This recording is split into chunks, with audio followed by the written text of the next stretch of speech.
So I would like to know if there's anybody out there who can actually explain to us what significance protesting, especially when it comes to the name No Kings.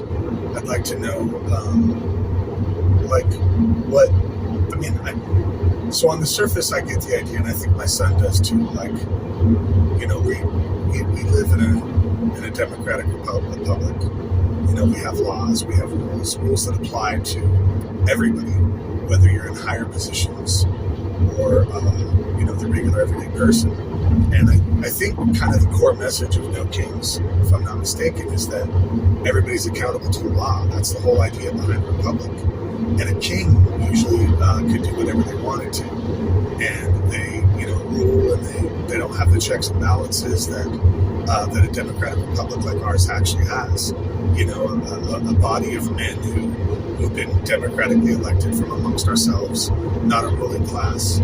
A group of men who believe in a certain ideal, certain laws that have been, agreed upon throughout the centuries. And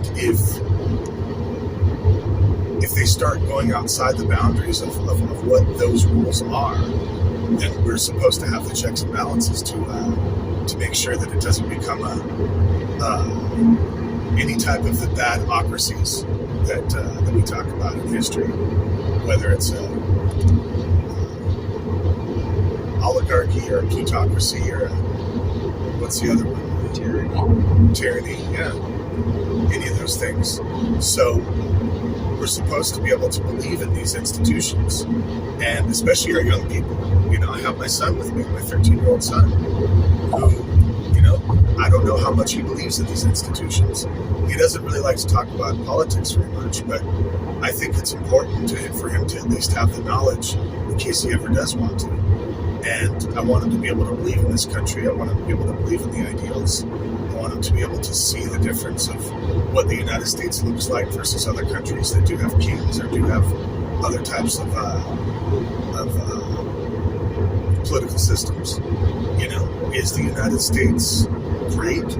Are we still great? What does that actually mean? And is it worth fighting for?